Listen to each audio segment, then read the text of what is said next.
Hello everybody, my name is Luke Reardon, and this is my Module 1 for EDL 856. I do want to say before I start this presentation that bear with me if I sniffle my way through this. I am getting over right now that wonderful thing that we all know as COVID. I'm sure all of you have heard of it. I'm currently on day 8 of my 10-day quarantine, so please bear with me if I'm blowing my nose and things. So, quick introduction of myself. Yes, I am married with 2 young boys. I married my high school sweetheart about, this lovely lady right here, her name is Sarah, about 4 years ago now. We have 2 young boys together by the name of David, who's the older one, and Tommy, or Thomas, as a younger one. He's about 8 months old, the older one's about 2.5. And as most of you guys know, any kid in your household can have 2 majorly different personalities, which is in no different case here.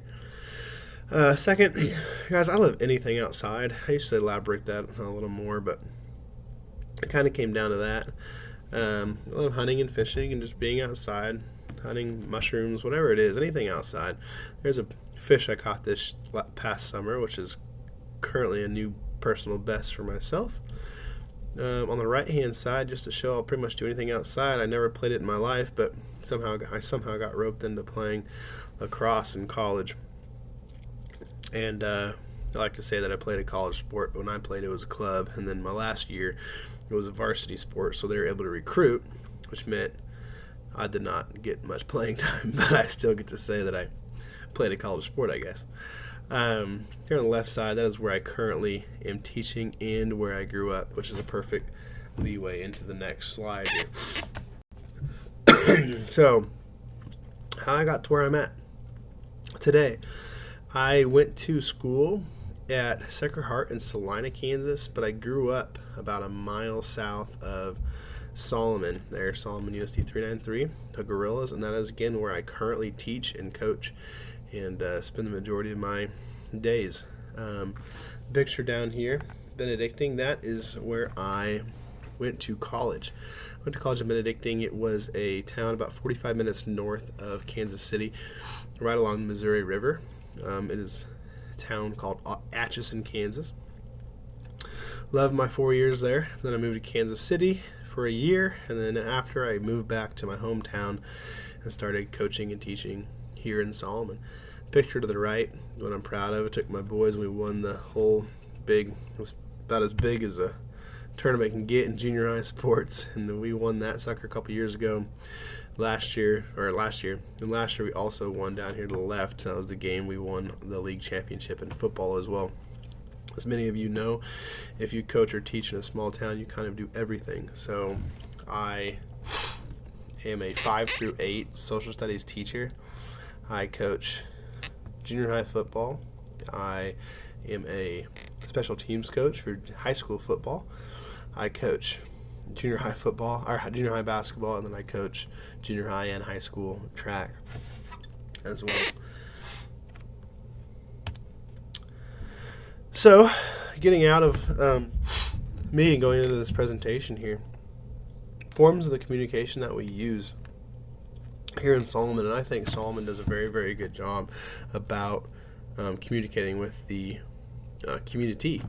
We do a very good job at it. We have actually heard that our superintendent does too much for communication, which is honestly, they tell me that, and I just think that's a good problem to have. As a school, we are a Google school. We use Google Classroom. We are a 1-to-1 Chromebook for Google, and that's very, very beneficial for our kids. It is provided by us. Everything that is provided by our district. We use a thing called Classroom Dojo, which we use quite a bit, and if you're not familiar with that, it's simply a point system you can use like for your academics or behavior. You get a reward system. It's sort of a reward system. And what's nice about it is individualized. So if I want to take away a point or add a point to somebody who's not doing what they're supposed to be doing, or they are doing what they're supposed to be doing, that point shows up on their computer when I give it to them. So it's very quiet. So if they're not doing what they're supposed to do, usually I'll take one away and I'll see them kind of look up and they kind of get refocused. And also, you can tell visually they feel good about getting a point. So it's good. And we have reward systems at the end of each 9 weeks for a certain amount of points, and it works. Email. Again, we are Google School, and our emails are hooked up with our Google Classrooms. And what's nice about that is I see about 145 kids a day. So if I want to send information out to a specific class, I can go to that Google Classroom class, select emails from there, and send it to an entire class, which includes the kids as guardians, and they are able to see the work they do on there and get emails through that as well. Text and phone calls, obviously I pay for on my own phone. I pay for that on my own phone, but again, being in a small school is kind of nice, and coaching everything. I get really familiarized with the parents in this school. They're a bunch of wonderful people, and the majority of them, a lot of them do have my phone number, which is kind of nice a lot of the time, especially the ones I know real well, because if a kid's missing something, I just throw out a quick text, and usually get right back to me. Same thing with phone calls. I have been known to even make phone calls right there in the middle of class to certain parents just to get them going or get a kid going. And it's nice that the kids know that I have that relationship with their parents. Kind of helps keep them in line, but also show respect to those that are around. So GoToConnect. GoToConnect is a new thing this year, and I really, really enjoy it. It is simply an app that you have on your phone that hooks up to your school phone. So any phone call that I can get from even the office, if I'm in the hallway, it can go to my phone as well. But also vice versa. If I want to call a parent, I can go through this app, and they will get a notification on their phone that says this call is coming from USD 393. So it doesn't give out my phone number to those that I do not wish to have it. I also use a thing called ThrillShare, which is a really good thing. This was new a couple years ago. Again, shout out to my administration for coming up with things like this. But ThrillShare is simply an app that hooks up to the school's Facebook, Twitter, live feed on their website, and also any alerts for like snow days or whole school alerts. Teachers don't have access to the alerts, but we have access to everything else.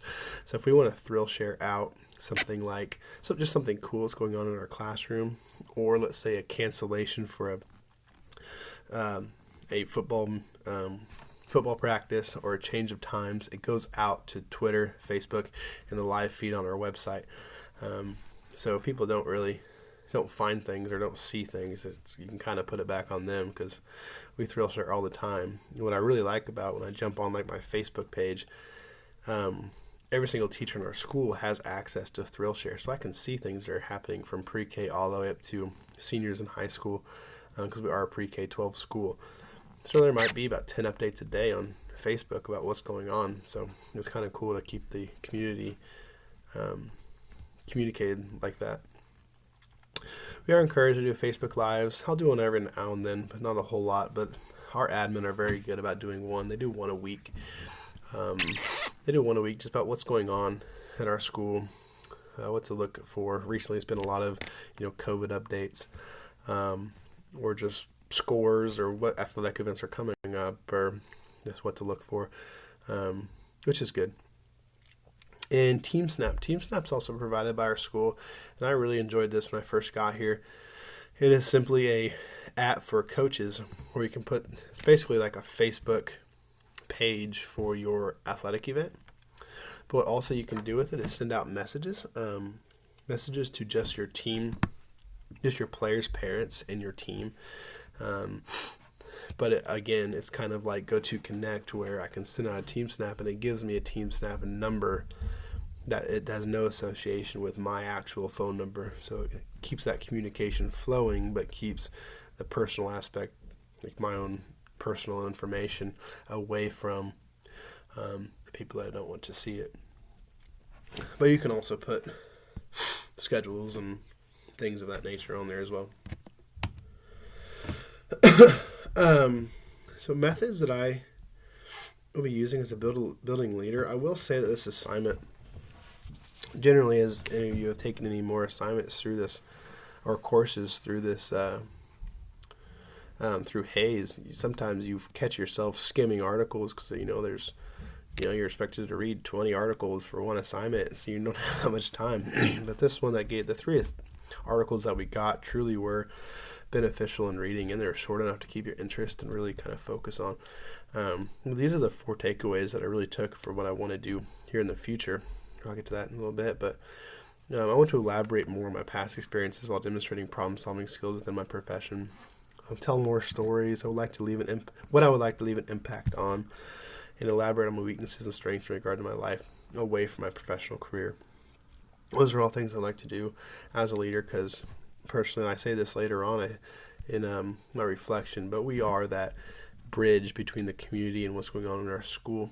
And at least in our community, our school is kind of the center point of our community, because we're only a community of 1,000 people or just over. So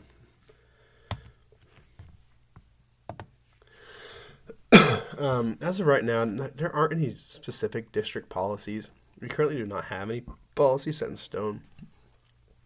We have more suggestions on how to approach communication with students and parents in given situations. I remember being told things, and it makes a lot of sense to me, but our superintendent is very against like Snapchat with students or parents, or just things that the public eye can see very easily for things in our own lives, which makes a lot of sense, and I do appreciate him for cutting that off. But other things are our principals are very adamant on the whole make sure we're calling or getting a hold of our parents at the beginning of the year with positive things, that later in the year, if we have to call for any specific reason, we'll have that history with them. And then we've also our principal's also adamant on using the Oreo or the sandwich, where you say a positive, say what the problem is, and say another positive to help de-escalate the situation. Me personally, I don't like that as much. It feels like I'm catering to individuals, but there's been very rare occasions where things have gotten out of hand, especially now where I've been here long enough and back long enough to where my parents know who I am, and if I'm calling, they know it's for a reason. And if they disagree with what that is, then that's all right, but that's at least usually they comply and that kid is dealt with. But our principals do a good job about asking us to call every once in a while to parents just for good things, which a lot of parents in our school, and I'm sure in other schools too, generally only get calls for years about bad things. So I do take it upon myself, and it's very important to call parents when something out of the norm good happens. I will call for those reasons as well. As far as the correlation, relevance, and reflection, assignment correlated with the course learning objective by introducing us to new and effective ways to introduce ourselves in a memorable way. In doing so, we will have more positive influences on those we come in contact with from day to day.